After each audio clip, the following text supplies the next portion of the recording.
उतनी भगवान की कृपा आपके परिवार के ऊपर बरसेगी।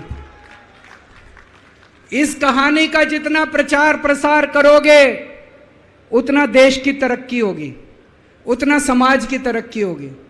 तो जिन लोगों ने कहानी सुनी है वो भी बड़े ध्यान से दोबारा सुनना, अच्छे से सुनना और इसका खूब प्रचार प्रसार करना।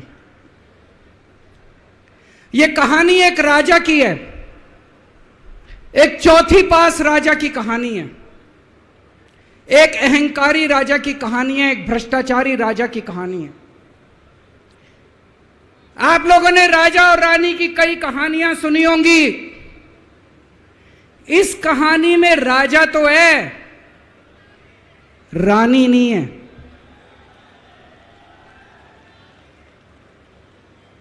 तो एक महान देश था, कई हजार साल पुराना देश। उस देश के एक गांव में एक बच्चा पैदा हुआ, बहुत गरीब घर में एक बच्चा पैदा हुआ। तो जैसे गांव के अंदर बच्चा पैदा होने पे ज्योतिषी आते हैं, ज्योतिषी आके बच्चे का भविष्य बताते हैं, ऐसे गांव का ज्योतिषी आया, उसने बच्चे की कुंडली देखी और बच्चे की मां को बोला कि माई, तेरा बेटा बड़ा होके बहुत बड़ा सम्राट बनेगा। माई को समझ नहीं आया, मैं इतनी गरीब, मेरा परिवार इतना गरीब, मेरा बेटा सम्राट कैसे बनेगा। खैर बच्चा धीरे धीरे बड़ा होने लगा। गांव के सरकारी स्कूल में उसका एडमिशन करा दिया। उसका पढ़ने लिखने में मन नहीं लगता था। पढ़ते पढ़ते, क्लास करते करते चौथी में आके उसने नाम कटवा लिया। उसका पढ़ाई लिखाई में मन नहीं लगता था। बगल में, गांव के बगल में एक रेलवे स्टेशन था। घर में बहुत गरीबी थी। वो बच्चा वहां स्टेशन पे जाके चाय बेचने लगा।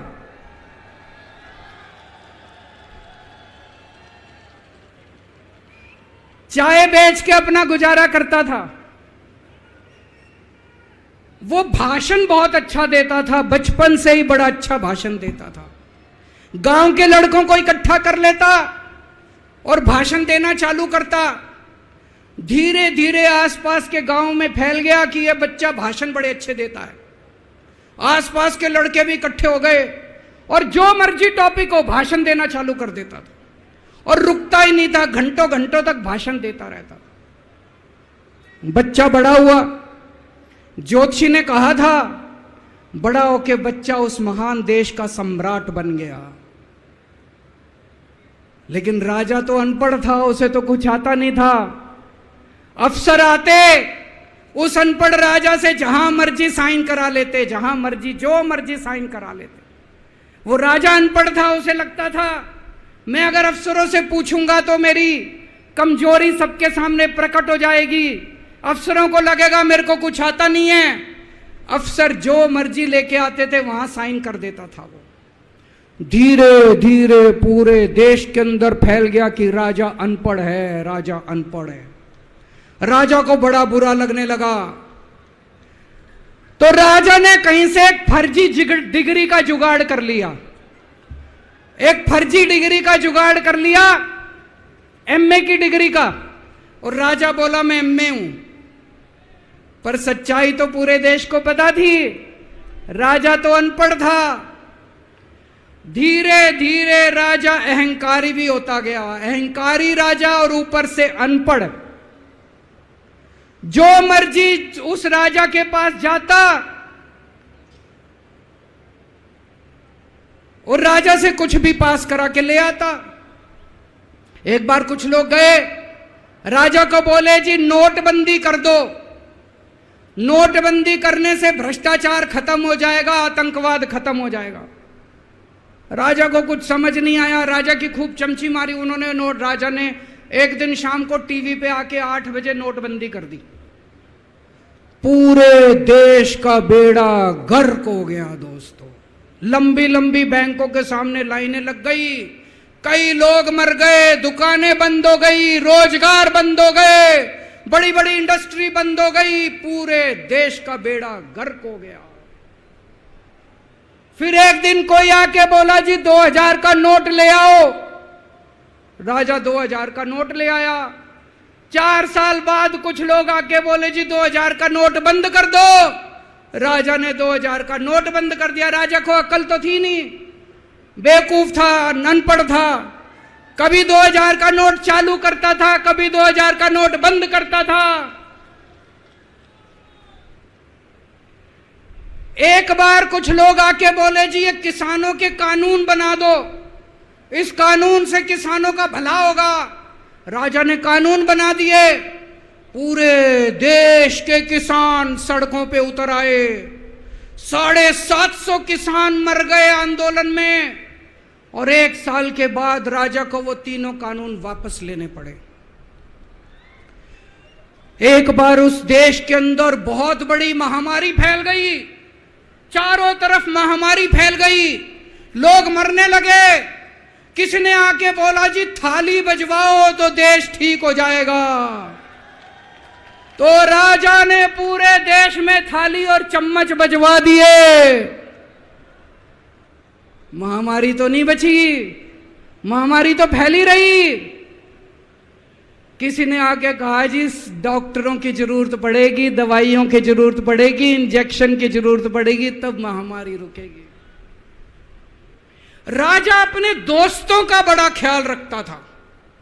उसके दोस्त थे। एक दोस्त ने 10,000 करोड़ रुपए चोरी कर लिए, राजा ने उसको देश से भगा दिया। दूसरे दोस्त ने 20,000 करोड़ चोरी कर लिए, राजा ने उसको भी देश से भगा दिया। पर एक दोस्त ऐसा था जिससे राजा की ज्यादा ही दोस्ती थी। कौन था?